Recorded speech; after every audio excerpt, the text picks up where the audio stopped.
This Beyond the Obvious podcast is brought to you by Dwell Time in collaboration with Yorkshire and the Humber Visual Arts Network. Beyond the Obvious highlights lived experiences of artists, writers, curators and artist-led initiatives from the global majority in Yorkshire and the Humber region. YVAN's 2021-22 Beyond the Obvious programme is funded by Arts Council England in collaboration with Sheffield Hallam University.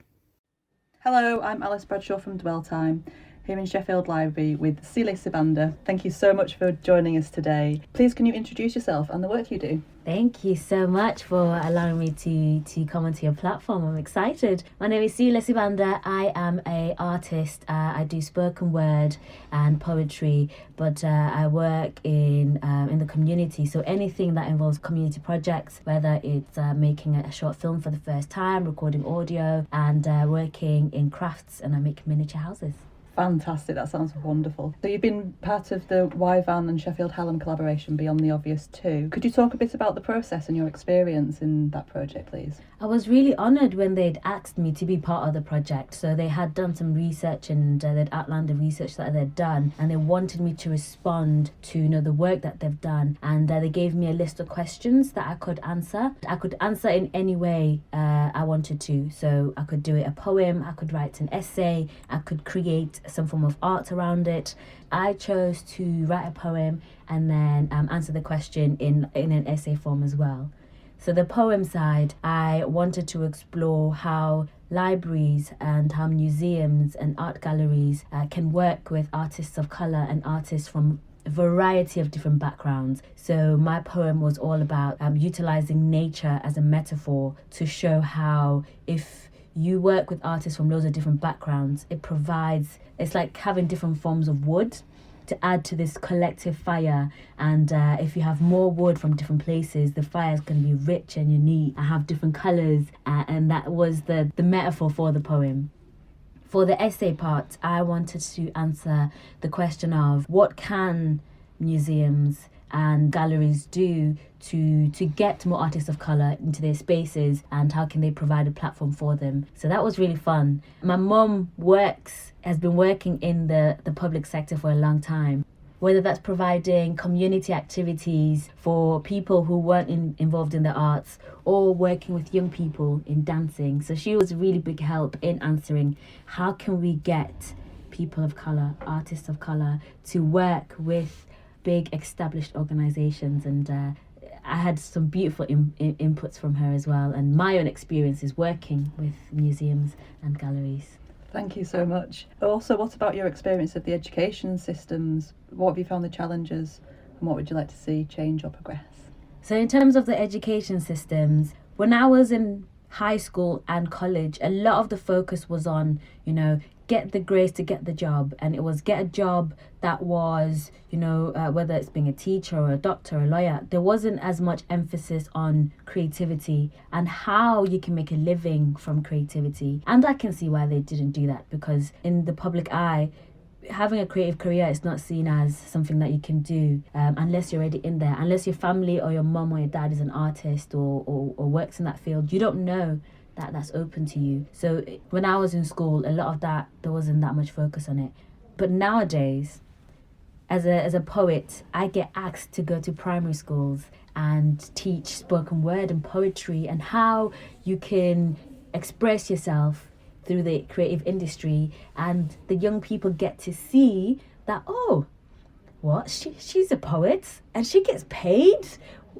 That's what we do this in class and we don't even like it, but you can get paid for doing this, writing what you think. This is really cool. I'm really excited for the education system going that way, having the artists that are in the industry going into the schools, showing the young people that you can have a career in the art industry and this is how you can do it. And I feel like it opens up a lot of the children's eyes. I remember when I perform, a lot of them go, "Oh my God, that was good, miss, that was really good." And then afterwards, I tell them, this is my job. They're like, "You get paid to do this?" I'm like, "Yeah, I really do. And they're like, "I want to be a poet now. I want to be an artist." And it's really good because I didn't get that. It's such important to recognise that value as well, isn't it? Absolutely. So how have you navigated the pandemic, and what reflections would you like to share in terms of resilience, mental health and the global majority? Great question. The pandemic came as a big shock in terms of I'm freelance, and I was working with loads of different organisations, I was going out performing at open mics, I was meeting a lot of people, I was networking and getting my foot into, seeing what different organisations do, when the museums have a gallery opening, I'd go in and I'd absorbed all this artwork that people are doing and the way they express themselves, and I was getting really inspired, and then everything stopped and a lot of my work stopped, and I was like, what am I going to do?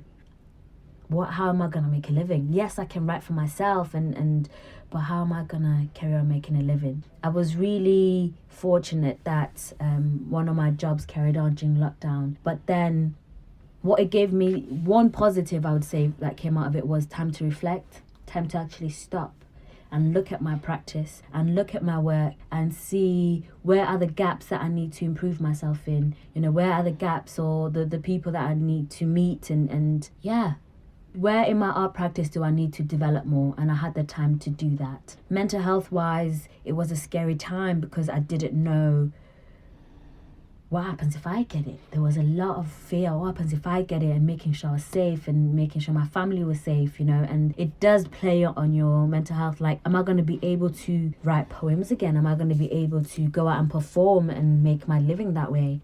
But I was so honoured to have a community of people that stood for each other. If anybody needed something, give me a call, Sile. I'll talk to you about it. If, we have an online open mic or we're doing this publication online, I would love for you to do it. And I was able to start finding work that way.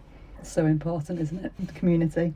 So what's next for you after we've launched Beyond the Obvious 2? What's your current plans and future plans and ambitions? Ooh.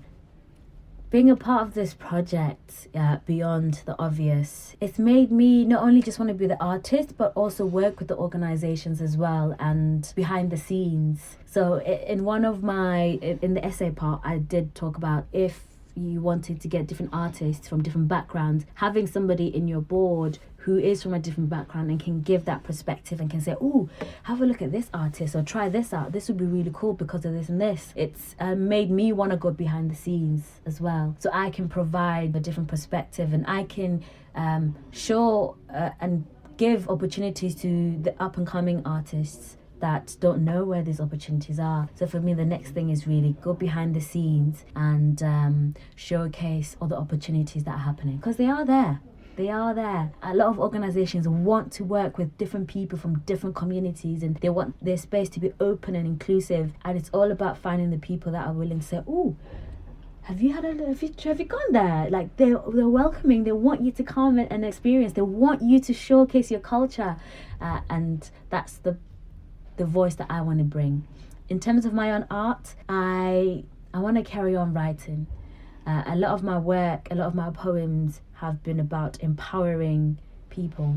They've been about empowering myself, because there are times when I'm down and I think I'm not good enough or my tiny voice is little. But no, it's not. I want to empower others to say your voice is important. Look at Amanda Gorman from America. She started writing and then she ended up performing in one of the most important events in history. And I want to show other young people that they can do that, and I want to do that through my writing and through my poetry. I think you'll be fantastic at that. I really do. Finally, would you like to nominate another artist who you think would be good for us to speak to about these issues? Ooh, Doesn't have to be somebody from the Beyond the Obvious programme. It could be absolutely anybody. Anybody? How long do you have? Or it could be more than one as well. In terms, there is one of my good friends, Danae Wellington. So she's also a fellow poet, but she recently did a documentary about the Windrush generation, because she is from a Caribbean descent. And for her, she lived in the UK and she wanted to explore her heritage and her roots, and through the lens of the elders as well as the young people. So she's a great person to speak to. She works with young people from disadvantaged backgrounds, again, to show them you can have a career in the arts. You can express yourself in a more positive way than going down the wrong route that's going to get you in trouble with the law. Instead, all that energy that you have, put it in a dance. All that energy that you have, put it in a film. And I think it should be great for you guys to talk to. Thank you. That's absolutely fantastic. It's been so nice talking to you today. Thank you very much. Thank you. Museums and art galleries are the keepers of our collective history. They keep the fire of our history alive, allowing us to be warmed by it, remember what our ancestors did, and learn from it. So it's important that this fire holds a fuller flame of our history. Flames that are stories from all aspects of our society, all races and faiths that contributed the wood to burn the fire. Be interested in artists who come from different backgrounds. Give them the opportunity to tell their stories, to tell their community's history, inspiring others like them to share their stories. To be proud to visit their local museums and art galleries because they see their history in the collective fire.